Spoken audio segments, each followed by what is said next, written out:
Todo en este hombre era impresionante. Hasta su juventud fue inusual para un líder militar. Era un hombre frío, resuelto y decidido. Era un maestro en las artes bélicas y en idear tácticas originales.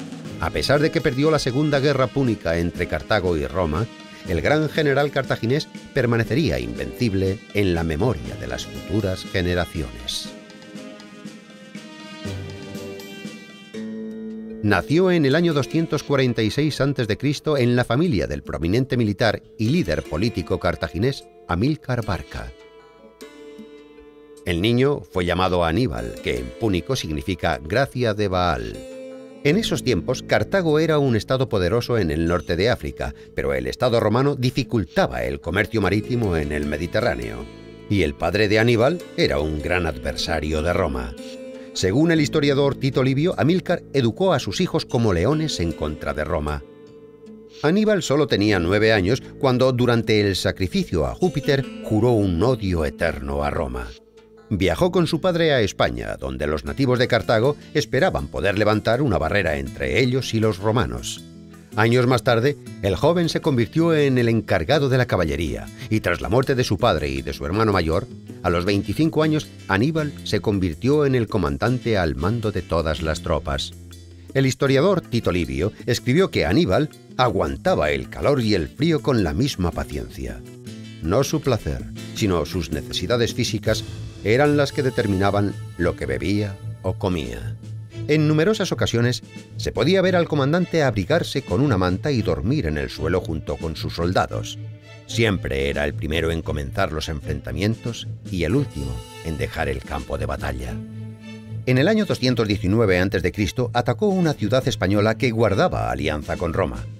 Así comenzó la Segunda Guerra Púnica. La guerra fue nombrada de esta manera por el simple hecho de que a los cartagineses se les denominaba púnicos. En otoño del año 218 a.C., las tropas de Aníbal se dirigieron hacia los Alpes. El líder militar cartaginés quería llevar a cabo una estrategia que los romanos consideraban imposible. Quería atravesar las montañas más altas de Europa e invadir Italia por el norte. Cruzar los Alpes fue una tarea difícil que duró más de 2 semanas. Los caballos agujereaban las finas capas de hielo con sus patas y quedaban atrapados en la nieve continuamente. Muchos de los elefantes que acompañaban al ejército cayeron al abismo arrastrando a soldados con ellos. Entonces Aníbal se dirigió a sus soldados con estas palabras: «Estas montañas no son solo las paredes de Italia, también son las paredes de Roma. Si las atravesamos, nos aseguraremos la victoria». Aníbal perdió a la mitad de sus tropas, pero consiguió su objetivo y la armada cartaginense apareció repentinamente en el norte de Italia. Utilizando esta invasión inesperada, el general cartaginés consiguió que Roma se viera obligada a cambiar su estrategia repentinamente. Del ataque tendría que pasar a la defensa. La armada se encontraba en la localidad de Arezzo, situada en la carretera hacia Roma y el río Arno, en esos momentos inundado por las lluvias. Aníbal decidió no hacerse con la ciudad debido a la tormenta. Dirigió sus tropas a través de las pantanosas tierras, donde no había ni un ápice de tierras secas. Durante 4 días y 3 noches, los soldados caminaron con el agua hasta la cintura. Solamente podían descansar si se apoyaban en los cuerpos de los caballos muertos. Aníbal sufrió una infección ocular a causa del barro y pronto perdió la vista de un ojo. No obstante, los cartagineses se las arreglaron para rodear a su enemigo y abrirse camino hacia Roma. Cuando Aníbal ganó la batalla del lago Trasimeno, el pánico comenzó a apoderarse de Roma. Las palabras de Cicerón, Aníbal ante portas, es decir, Aníbal ante las puertas, se hicieron famosas.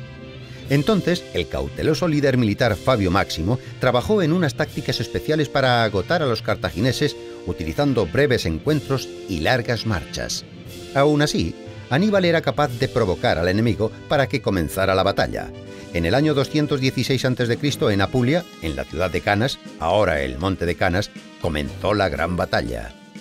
La armada del gran líder cartaginés consiguió derrotar a una armada romana que les duplicaba en número.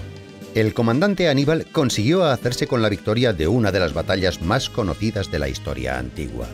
Ya tenían vía libre para llegar a Roma, pero Aníbal no condujo a sus guerreros hacia la capital.